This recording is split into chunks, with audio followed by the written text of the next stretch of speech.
So, having discussed citizens' income last week, Eddie has raised the question that does having an unconditional citizens' dividend involve having a top-heavy bureaucracy? And beyond that, what does it actually intend? How would one actually deliver an unconditional universal citizens' dividend?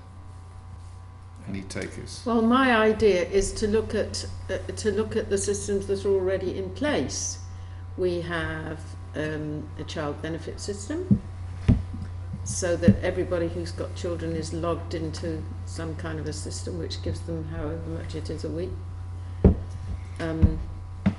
And we have pensioners.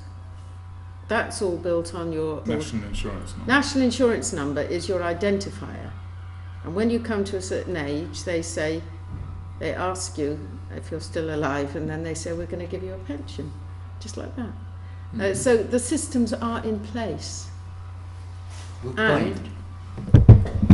Okay. I suppose one of my not frustrations with it, but curiosities about it, from listening to people like James Corbett and others who are talking about stripping down monumental sort of structures. How could you even start to organise something like a citizen's dividend without that amount of stuff? Well, but it's already in place. Doesn't matter. Once it's in place, because it's already. You register the birth of a child, therefore they exist in the system. exactly. You have less work to do because yes. It's already the there. reality is that there is still complexity in place. Because, for example, you mentioned pensions, you mentioned disability allowance, and so on. Those are the current things. But the basic element is a basic element. It will be equal for everybody. There should be a, I believe, correction for if you're disabled, because then you need extra. That's additional. That's additional. But everyone gets the basic. That's why it will reduce the amount of people who will be required to operate this. Yeah. Because this is a simple mathematics, and there is like already multiple institutions which can deliver the service. You have all the banks which are doing nothing. You have the post office which is still dealing with some pensions. The things are in place. You can reduce them. You really can reduce them because actually they'll do less work. Yeah, and because there is a lot of people are spent in evaluating if you should get this or that or the other. In this case, you're not gonna get any valuation. You're gonna get the income even if you're working or not. And this is a key thing, because even if you work, you're gonna get this amount. And this is the benefit of the fact that you're working on top of that, you're gonna get it.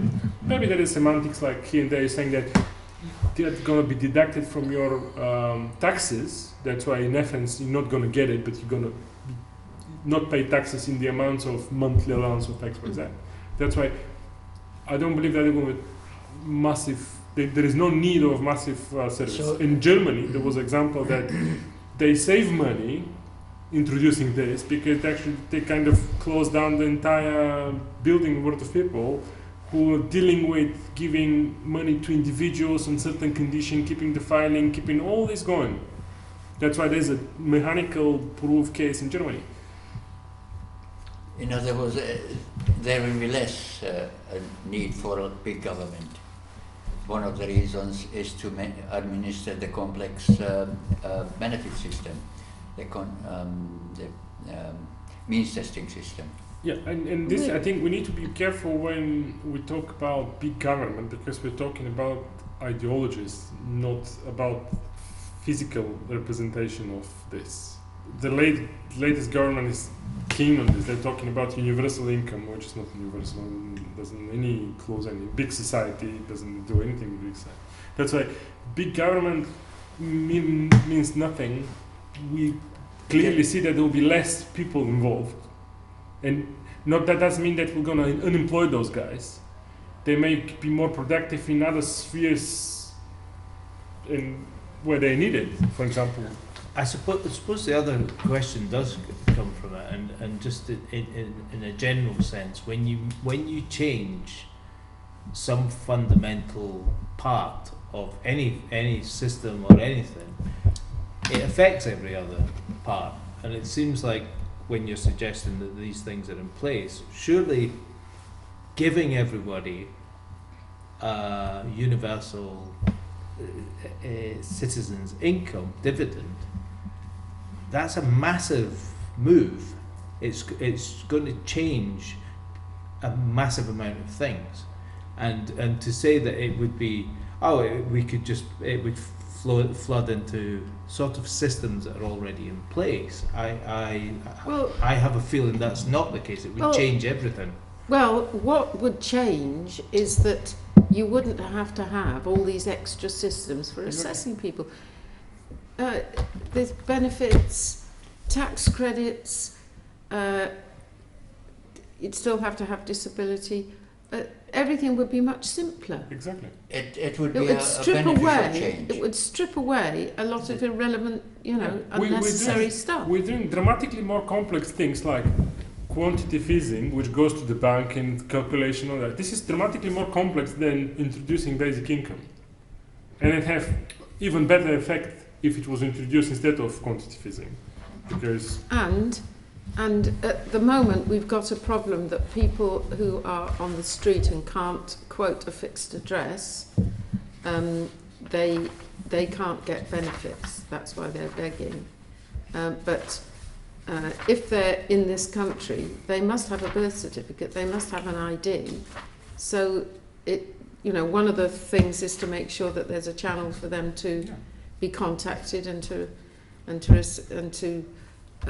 receive some office address, some kind of PO, post office. Ideally to house them, of course. But at the moment, the system is so complicated that lots of people can't even get onto it.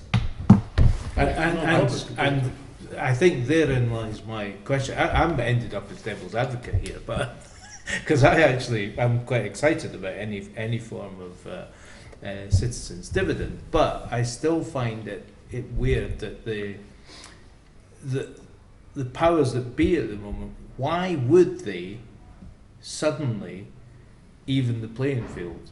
I can't see that, because that is They wouldn't want. it would be a huge fundamental change and loss of power to certain people. That is what it would be. Yeah, which is great. Yes. So why would they do it? That's what I'm.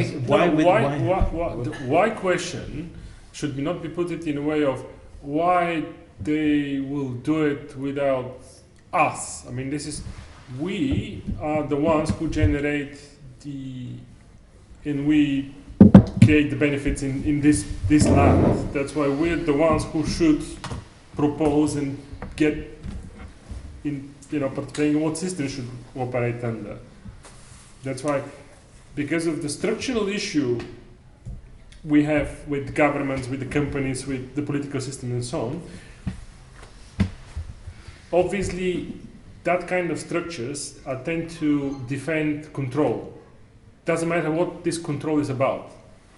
That's why obviously anything which puts the control down or spreads the control will be counterproductive. It doesn't matter how good or bad or whatever it is. That's why we need to kind of split the questions in like few. Why there is multiple reasons. For example, logical reasons. One is, for example, not going to create massive money velocity, which is lacking in the current economical cycle, and that's why nothing works and everything is closing down and so on. That's why there is tons of good reasons out there, but I think because of the current structure,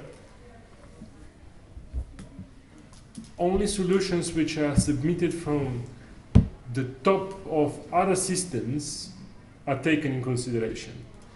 Because other systems, I mean like the big business, and so forth and so on. That's why individuals which are sitting on those other pyramids, they're the ones who can submit decisions and take action. Because I don't see personally anything wrong if there is a citizen dividend or some kind of a basic level income distributed to people, because that, from let's say point of view of Hallmark or another food chain, going to be good, because there'll be money velocity, there'll be money to go into their kind of profits and so on. We're actually debating two issues really, and one is how do we get from here to there, and I would agree that there is a net benefit in reduction of bureaucracy, reduction of cost of administration, and simplification in applying a universal, and I'm going to call it basic income in the first instance, because I think these things would have to evolve by degrees.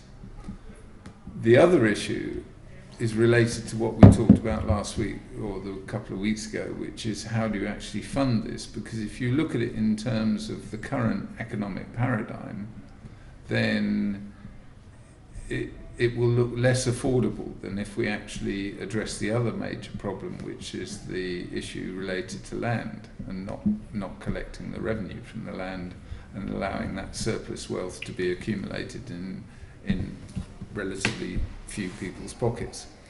So if we shift to the big picture, to answer your question, with distributed processing, one could actually set up an automated algorithm that would actually run this on a distributed processing basis that would involve very few people and wouldn't involve a huge monolithic entity to actually administer it. But actually getting there means using the existing systems. And the beauty of it is that once people are liberated from this need to work however many hours a week just to survive, then we start to unleash people's creative potential to actually be involved in helping to develop the solutions.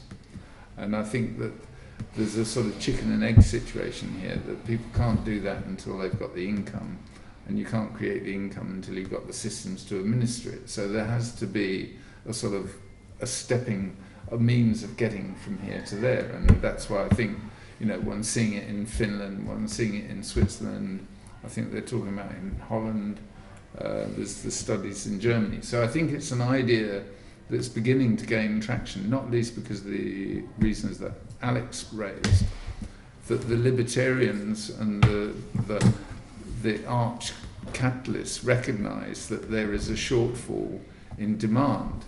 And the reason there's a shortfall in demand is that labour is priced on a supply and demand curve, and there's too much supply and not enough demand. So people haven't got the income. So this is a way of filling that gap. So I think that there is an argument that could be made from either side of the political divide for this. And in many ways, as we observed, I think it was last week when we were talking about labour, in fact, the question was, in the conversation, one of the questions was, is labour a useful concept when discussing citizens' income? And no, it isn't. So I think there are a number of reasons why this is an idea that might gain traction, both with those in power or relatively in power in terms of corporations and the like. But I don't think the answers are necessarily the same to the question, how do we get there? And what would it look like when we get there? I think the two are probably quite different. I think I personally see that there is a need of structural change in multiple places, because without that structural change, we're not going to get either the incentive scheme working or either the implementation scheme working. Because if you have, let's say Clive mentioned the political parties and so on, they have, because of their structure and the opposing element, they have to produce opposing policy. It doesn't matter if there is logic behind or not. In society we have very polarized structures, conical society too. I mean, few people have the incentive not to introduce such schemes, and countries you have